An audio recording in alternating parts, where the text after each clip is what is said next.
Hello friends, welcome to all of you. Exam Coach के नए video में आपका स्वागत है। और आज के वीडियो में बात करेंगे ट्रेड ब्लॉक्स क्या होते हैं। हम सीखेंगे कि ट्रेड ब्लॉक्स की हिस्ट्री क्या है, ये कितने तरीके के होते हैं, इनकी इंपॉर्टेंस क्या है एक्सपोर्टर के लिए। तो ये सारा वीडियो बहुत ही इंटरेस्टिंग होने जा रहा है और इसे पूरा ध्यान से देखिए।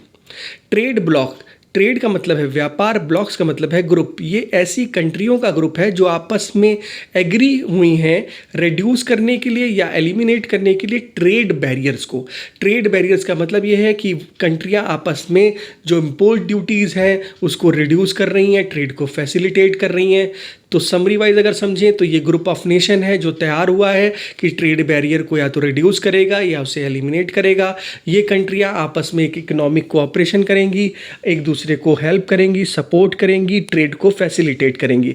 इसका एग्जांपल अगर दूं आपको तो USMCA इसका एग्जांपल है, United states Mexico Canada agreement. इसकी हिस्ट्री की बात करूं तो वर्ल्ड वार 2 1945 में जब ख़त्म हुआ, ऐसे समय में जहां देश एक दूसरे के ऊपर हमलावर हो रहे थे, लड़ाई झगड़े कर रहे थे और लड़ाई बम्बार्डिंग के समय में तो ट्रेड सही से हो नहीं सकता, तो जिससे उनकी अर्थव्यवस्था ख़राब हुई। तब उन्हें ये एहसास हुआ कि अब समय आया है कि अपनी ख़राब हुई अर्थव्यवस्था को ठीक किया जाए। इसको ठीक करने के लिए लोगों को एक कोऑपरेशन की ज़रूरत थी। कंट्रीज़ आपस में इकट्ठा हुई और उन्होंने 1951 को यूरोपियन कोल एंड स्टील के नाम से एक कोऑपरेशन बनाया जिसमें 6 कंट्रियों ने एक ट्रीटी साइन करी। ट्रेड ब्लॉक्स कितने तरीके का होता है तो मैंने यहाँ पर 3 बातें बता रखी हैं: regional trade agreement, free trade agreement और कस्टम यूनियंस। मैं आपको एक हल्का सा ग्लिम्स दूंगा कि ये RTA, FTA और कस्टम यूनियंस क्या होते हैं और एग्जाम्पल के माध्यम से आपको समझाऊंगा।